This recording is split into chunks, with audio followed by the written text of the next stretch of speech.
नमस्कार साथियों, मैं नितिन उपाध्याय टेस्ट वाला 2.0 परिवार में आप सभी का बहुत बहुत हार्दिक स्वागत करता हूं। जैसा कि आप लोगों को पता है कि एसएससी जीडी 2026 का जो है पूरी सीरीज आपके सामने गागर में सागर RWA की जो पुस्तक निकाली गई है, जिसमें हिंदी है, सामान्य ज्ञान है, गणित है और तर्क शक्ति है, मतलब रीजनिंग, इन सबको जो है हम लोग topic by topic, chapter by chapter जो है कंप्लीट करवा रहे हैं, जिसमें हिंदी का टॉपिक स्पेशली मैं कवर कर रहा हूँ। ठीक, तो आज का आपका टॉपिक है विशेषण और अव्यय। ठीक, विशेषण और अव्यय से आज का टॉपिक है। इसके पहले जिन भाइयों ने हिंदी की और वीडियोस नहीं देखी हैं वो नीचे चले जाएं, हिंदी की पूरी प्लेलिस्ट तैयार कर दी गई है, उसमें सभी वीडियोस को ऐड कर दिया गया है। आप लोग उन सभी वीडियोस को वहां पर जाकर पढ़ सकते हैं। और भैया जो चैनल को सब्सक्राइब नहीं किए हैं वो पहले चैनल को सब्सक्राइब कर लीजिए, क्योंकि सब्सक्राइब करने के बाद हमारी जो वीडियोज़ हैं, हमारी जो मेहनत है, आप तक सबसे पहले पहुँचेगी। ठीक, और जो भाई बंधु वीडियो को देख रहे हैं, वीडियो को लाइक कर दीजिए और कमेंट में अपनी राय जरूर बताइए कि आपको वीडियो कैसी लगी। और कुछ भाई का कमेंट आ रहा है कि सर पेपर के पहले ये खत्म हो पाएगा कि नहीं हो पाएगा, तो आप लोगों को पूरा भरोसा दिलवाते हैं कि टेस्ट वाला 2.0 परिवार पूरी तरीके से प्रतिबद्ध है आप लोगों को लिए कि 23 फरवरी के पहले जब एसएससी जीडी के एग्ज़ाम का पहला पेपर होगा, उसके पहले पूरा गागर में सागर जो पुस्तक निकाली गई है उसको पूरा हम लोग रिवीजन करवा देंगे। ठीक, तो इस चीज़ के लिए भैया आप लोग निश्चिंत रहिए। और जिन बच्चों को इसकी PDF चाहिए, नीचे डिस्क्रिप्शन बॉक्स में टेलीग्राम का लिंक पड़ा हुआ है हमारा, वहाँ पर जाए, टेलीग्राम चैनल को हमारे ज्वाइन कर ले और वहाँ पर इसकी पूरी PDF जो है आपको मिल जाएगी। आप लोग PDF से भी पढ़ाई कर सकते हैं। 1 डे 1 चैप्टर पूरा कंप्लीट हो रहा है यहाँ पे। ठीक है, तो इसी के साथ में बिना टाइम को वेस्ट किए हुए हम लोग डायरेक्ट टॉपिक पे चलते हैं। तो हमने जैसा कि आपको बताया है कि आज का आपका टॉपिक क्या है, विशेषण एवं अव्यय है। विशेषण और अव्यय को आज हम पूरी तरीके से यहाँ पे कवर करने वाले हैं, ख़त्म करने वाले हैं। ठीक है, तो चलिए शुरू करते हैं डायरेक्ट चीज़ों को। ठीक, अब तक जैसे हम लोग पढ़ते आए हैं वैसे ही सेम चीज़ों को पढ़ेंगे। विशेषण के बारे में देखते हैं। विशेषण के भेद, विशेषण के मुख्यतः 4 भेद होते हैं। एक सार्वनामिक विशेषण होता है, पहला वाला कौन सा है, सार्वनामिक विशेषण। क्या है, निजवाचक और पुरुषवाचक सर्वनाम, मैं और तू के अतिरिक्त अन्य सर्वनाम जब किसी संज्ञा के पूर्व आते हैं तब वे सार्वनामिक विशेषण कहलाते हैं। ठीक, जैसे यह आदमी अच्छा नहीं है, वह नौकर नहीं आया है, वह नौकर नहीं आया है। ठीक है, दूसरा आपका क्या कह रहा है कि गुणवाचक विशेषण। क्या, गुणवाचक, जिन विशेषणों से संज्ञा के गुण, रंग, आकार, स्वभाव, दशा आदि का बोध होता है उन्हें गुणवाचक विशेषण कहते हैं। क्या कहते हैं, गुणवाचक विशेषण। विशेषणों में इनकी संख्या अपेक्षाकृत अधिक होती है। कुछ मुख्य रूप जो है इसके निम्नलिखित हैं। कौन कौन से, जैसे क्या कह रहा है स्थान बोधक। ठीक, ये गुणवाचक में स्थान बोधक, शहरी, ग्रामीण, भारतीय, क्षेत्रीय, बिहारी, पंजाबी। ठीक है, ये सब स्थान बोधक हैं। रंग बोधक में काला, लाल, नीला, हरा, बैगनी, नारंगी, सुनहरा, ये सब क्या है, एक स्थान बोधक है। क्या है, स्थान बोधक है। काल बोधक में क्या है, पुराना, नया, ताजा, मौसमी, नवीन, पिछला, प्राचीन, अगला और आदि, मतलब आदि, ये सब जो है तमाम ये काल बोधक है। दशा या अवस्था बोधक कौन से हैं, गरीब, उद्यमी, दुबला, पतला, पिघला, गीला, रोगी, युवा, वृद्ध, स्वस्थ, ये सब कौन से हैं, अवस्था बोधक हैं। आकार बोधक कौन सा है, सुडौल, चौड़ा, समान, गोल, नुकीला, लंबा, ये सब कौन से हैं, आकार बोधक हैं। गुण बोधक क्या है, बुरा, भला, दयालु, निर्दयी, झूठा, सच्चा, शांत, सीधा, दुष्ट, पापी, ये सब कैसे आपके विशेषण हैं, गुण बोधक विशेषण है। ठीक है, एक संख्यावाचक विशेषण क्या कह रहा है, जिन विशेषणों की संज्ञा या सर्वनाम की संख्या प्रदर्शित हो। ठीक है, उसे संख्यावाचक, जैसे 3 दिन, 4 कुत्ते, 10 गुने लोग, पंचम वर्ण, है ना, ये आपका क्या है, संख्यावाचक विशेषण हो गया। अब संख्यावाचक विशेषण के भी 2 मुख्य भेद होते हैं। एक तो निश्चित संख्यावाचक होता है और दूसरा अनिश्चित संख्यावाचक होता है। तो निश्चित संख्यावाचक में क्या दिया है, इस विशेषण में किसी व्यक्ति या वस्तु को निश्चित संख्या का बोध होता है, जैसे 2 लड़के, 4 लोग, 20 रुपए। ठीक, ये एक निश्चित संख्या बता रहा है। क्रम बोधक का मतलब पहला, दूसरा, तीसरा, हजारवां, ये सब क्रम बोधक है। आवृत्ति बोधक क्या है, 2 गुना, 3 गुना, 4 गुना, ये सब आवृत्ति बोधक है। समुदाय बोधक 3, 4, 5, ये सब समुदाय बोधक है। प्रत्येक बोधक क्या होता है, 1, 1, 2, 2, हर एक, ये सब प्रत्येक बोधक है। गणना बोधक क्या होता है, पूर्णांक बोधक में 1, 9, 2, 1000 आदि, ये सब क्या है, पूर्णांक बोधक है। अपूर्णांक बोधक क्या होता है, पाव, आधा, पौना, सवा, 1.5 आदि, ये सब क्या है, अपूर्णांक बोधक है। ठीक। ठीक। अब दूसरा क्या बताया था, अनिश्चित संख्यावाचक में इसमें व्यक्ति वस्तु की संख्या निश्चित नहीं होती, जैसे कई आदमी, कुछ लोग, थोड़े बच्चे, सैकड़ों छात्र, ठीक है, ये सब है।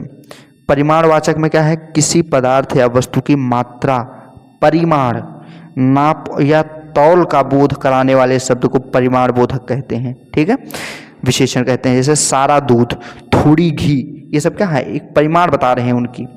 परिमाण विशेषक भी मुख्यतः दो रूप में होते हैं, जैसे निश्चित, किसी वाक्य में निश्चित परिमाण बोधक क्या है, किसी वाक्य में संज्ञा अथवा सर्वनाम शब्दों की निश्चित मात्रा, परिमाण या नापतोल का बोध कराने वाले शब्दों को निश्चित परिमाण बोधक शब्द विशेषण कहते हैं। जैसे 3 किलो अनाज, एक परिणाम बता रहा है परिमाण, 4 मीटर कपड़ा, 4 किलो आलू, ठीक है, 4 किलो आलू, ठीक, ये निश्चित परिमाण था। दूसरा क्या कह रहा है, अनिश्चित परिमाण विशेषण, किसी वाक्य में संज्ञा अथवा सर्वनाम शब्दों की अनिश्चित मात्रा, परिमाण, नाप व तौल का बोध कराने वाले शब्दों को क्या कहते हैं, अनिश्चित परिमाण बोधक, अनिश्चित परिमाणवाचक कहते हैं, ठीक। आगे देखते हैं क्या दे रहा है, जैसे एग्जाम्पल क्या है, थोड़ा अनाज, कुछ फल, थोड़ी नमकीन, बहुत दूध, ये सब क्या है, अनिश्चित परिमाणवाचक है विशेषण। अब आ रहा है अव्यय की बात करेगा, किसकी बात, अव्यय। अव्यय के भेद सामान्यतः 4 भेद अव्यय के भी होते हैं। आप लोग कमेंट में बताइए विशेषण के कितने भेद होते हैं, विशेषण के भेद कितने होते हैं, कमेंट करके बताइए। साथ में कमेंट करके बताइए संज्ञा के कितने भेद हैं भाई, संज्ञा के भेद बताइए भैया, सर्वनाम का भेद बताइए, सर्वनाम का भेद बताइए भैया, सर्वनाम का कितना भेद होता है, विशेषण का भेद, संज्ञा का भेद, सर्वनाम के भेद बताइए और सर्वनाम के प्रकार भी बताइए। आप लोग कमेंट करके बताइए कि सर्वनाम के एक तो भेद बताना है, दूसरा प्रकार बताना है, कितना प्रकार का है सर्वनाम, और भेद बताइए, भेद बताइए, चलिए कमेंट करिए फटाफट आप लोग बताइए। अव्यय 4, एक क्रिया विशेषण कह रहा है कि जो अव्यय क्रिया की विशेषता प्रकट या प्रदर्शित करे, अर्थात जिस अव्यय से क्रिया विशेषण या अन्य क्रिया विशेषण की विशेषता प्रकट हो उसे क्रिया विशेषण कहते हैं, राइट। जैसे जितेंद्र तेज दौड़ता है, जितेंद्र तेज दौड़ता है, ये क्रिया विशेषण हो गया, अव्यय है इसका, ठीक। राज अभी टहलता है, ठीक, तो ये अभी इसका क्या हो गया, अव्यय हो गया, ठीक, क्रिया विशेषण का। फिर ठीक, अब क्रिया विशेषण के भेद देखते हैं हम लोग क्या है। क्रिया विशेषण के भेद, क्रिया अर्थ के आधार पर, अर्थ के आधार पर क्रिया विशेषण मुख्यतः 4 भेद होते हैं। एक तो स्थितिवाचक क्रिया विशेषण है, कौन सा, स्थितिवाचक, इधर उधर, ऊपर नीचे, दाएं बाएं आदि, ये स्थितिवाचक है। दूसरा कालवाचक है, आज, कल, परसों, अब, कब आदि, ये सब कालवाचक हो गए। परिमाणवाचक क्रिया विशेषण क्या होता है आपका, क्या, परिमाणवाचक, परिमाणवाचक क्रिया विशेषण बहुत, खूब, अत्यंत, अति, ये अधिकता बोधक होते हैं। जरा, थोड़ा, किंचित और कुछ, ये होता है न्यूनता बोधक होते हैं। बस, काफी, ठीक, यथेष्ट, ये पर्याप्ति बोधक होते हैं। कौन से होते हैं, पर्याप्ति बोधक होते हैं। कम, अधिक, इतना, उतना, ये सब क्या है, तुलना बोधक है, ठीक। जब किसी की तुलना की जाती है तब वो क्रिया विशेषण है आपके। थोड़ा थोड़ा, तिल तिल, बारी बारी, ये श्रेणी बोधक आपके हो गए, कैसे हो गए, श्रेणी बोधक हो गए। रीतिवाचक क्या होता है क्रिया विशेषण, रीतिवाचक में एकाएक, अचानक, जरूर, आकस्मिक, धीरे धीरे, ठीक, ये रीतिवाचक क्रिया विशेषण है। कैसे, अभी दूसरा संबंध बोधक क्या है, जो अव्यय, संज्ञा अथवा सर्वनाम का संबंध वाक्य के दूसरे शब्द से प्रदर्शित करता है वह संबंध बोधक कहलाता है। सरल शब्दों में क्या है, जो संबंध का बोध कराए वह संबंध बोधक अव्यय है, ठीक है। जैसे क्या है, जैसे के बाद, के बिना, के साथ, के सामने, के भीतर, है ना, ये संबंध बोधक है। यदि वाक्य में संज्ञा ना हो तो वही अव्यय होता है, ठीक है। क्रिया विशेषण वही अव्यय जो होता है क्या है, क्रिया विशेषण कहलाता है। उदाहरण में ज्ञान के बिना, ठीक, यही क्रिया विशेषण है। किसी का काम नहीं चलता, दिन भर घूमना अच्छा नहीं होता, दिन भर घूमना अच्छा नहीं होता। संबंध बोधक के भेद क्या है, प्रयोग, व्युत्पत्ति और अर्थ के अनुसार संबंध बोधक जो होते हैं वो अव्यय के निम्नलिखित प्रकार है, वो आगे देखते हैं कि कौन कौन से प्रकार हैं। प्रयोग के आधार पर कितने प्रकार के अव्यय कह रहा है, संबंध बोधक अव्यय 2 प्रकार के होते हैं, ठीक। संबंध बोधक अव्यय कितने होते हैं, 2 प्रकार के, एक संबद्ध संबंध बोधक ठीक, एक अनुबद्ध संबंध बोधक अव्यय। संबंध बोधक अव्यय क्या होते हैं? संबंध बोधक अव्यय जो संज्ञा की विभक्तियों के पीछे, बाद में या पीछे आते हैं, उनको संबंध बोधक अव्यय कहते हैं। और अनुबद्ध किसे कहते हैं? ऐसे संबंध बोधक अव्यय जो संज्ञाओं के विकृत रूप के बाद आते हैं। क्या? संज्ञाओं के विकृत रूप के बाद आते हैं, उनको अनुबंध संबंध बोधक अव्यय कहते हैं। ठीक, व्युत्पत्ति के अनुसार क्या है? व्युत्पत्ति के आधार पर संबंध बोधक अव्यय के दो भेद होते हैं। कौन कौन से? दो भेद होते हैं। कौन सा? एक मूल संबंध बोधक अव्यय जो बिना, पूर्वक, पर्यत, ठीक है, ये होते हैं मूल संबंध बोधक अव्यय। और होता है एक दूसरा यौगिक संबंध बोधक अव्यय। ये क्या होता है? संज्ञा से, अपेक्षा, मार्फत, लेखे, पलटे आदि, है ना, ये संज्ञा से हो गए। दूसरा विशेषण से क्या है? उल्टा, ऐसा, तुल्य, समान, योग्य। क्रिया से तीसरा क्या है? क्रिया से कर, जाने, के लिए, जाने, लिए, मारे, चलते आदि। ठीक है, ये सब क्या हो गए? ये यौगिक संबंध बोधक अव्यय हो गए। राइट, आगे देखते हैं क्या है। आगे क्या कहता है? दूसरा कह रहा है कि क्रिया विशेषण के पीछे जो लगता है, क्रिया विशेषण के पीछे, पीछे, परे या पास, ये सब क्रिया विशेषण के पीछे लगने वाले अव्यय होते हैं। अर्थ के अनुसार संबंध बोधक अव्यय को 13 भागों में बांटा गया है। कितने भागों में? 13, अर्थ के अनुसार। ठीक है, कालवाचक, स्थानवाचक, दिशावाचक, साधनावाचक, हेतुवाचक, विषयवाचक, व्यतिरेकवाचक। व्यतिरेकवाचक ये पूछा था पिछली बार पेपर में आपका। ठीक है, पिछली बार के पेपर में जब हम लोग उसको वो कर रहे थे, रिवीजन देख रहे थे आप लोग का, तो ये वाला पॉइंट टॉपिक मिला था। ठीक है, व्यतिरेकवाचक। कौन सा? व्यतिरेकवाचक, ये इंपॉर्टेंट है। विनिमयवाचक, सादृश्यवाचक, हाँ, विरोधवाचक, ये याद रखना, ये भी इंपॉर्टेंट है। और ये दोनों इंपॉर्टेंट है ना। साहचर्यवाचक, संग्रहवाचक और तो तुलनावाचक। ठीक, तुलनावाचक। समुच्चय बोधक जो होता है, समुच्चय बोधक क्या कह रहा है कि ऐसे अव्यय जो दो शब्दों अथवा दो वाक्यों को जोड़ते हैं, दो वाक्य या दो शब्द को, वे समुच्चय बोधक कहलाते हैं। ठीक, जैसे मैं आया और वह चला गया। मैं आया और वह चला गया। ठीक, यहाँ पे और शब्द जो है समुच्चय बोधक अव्यय है, क्योंकि मैं आया एक अपने आप में सेंटेंस हुआ, तथा वह चला गया। ठीक, ये दूसरा सेंटेंस आपका हो गया, ये पहला हो गया, ये दूसरा हो गया। इन दोनों को आपस में क्या कर रहा है? ऐड कर देने का काम कर रहा है, जोड़ देने का काम कर रहा है। राइट, इसी तरह समुच्चय बोधक अव्यय को दो पदों में भी जोड़ा जा सकता है। दो पदों को जोड़ता है। कैसे? 9 और 2, 11 होते हैं। ठीक है, और शब्द जो अपने आप में लग गया है ना, क्या लग गया? और ये अपने आप में क्या है? समुच्चय बोधक अव्यय।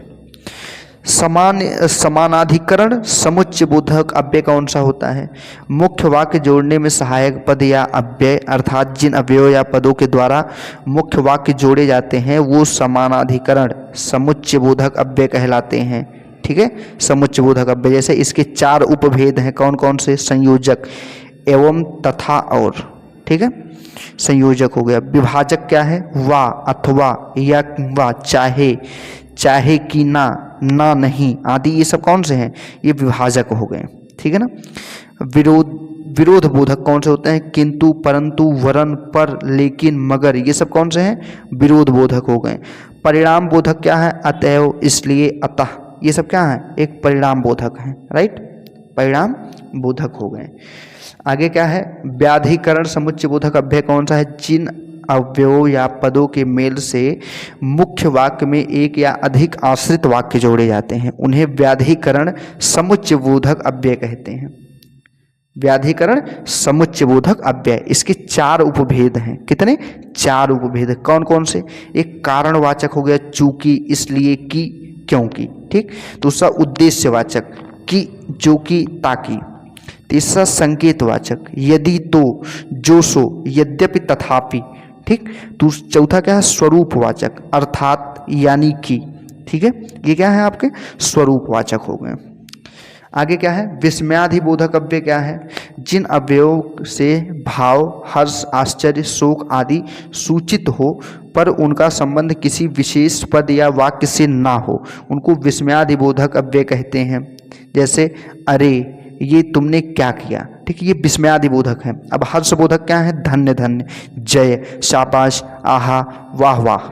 आश्चर्यबोधक हैं, ओह, क्या, ये सब क्या है आपके आश्चर्यबोधक हो गए।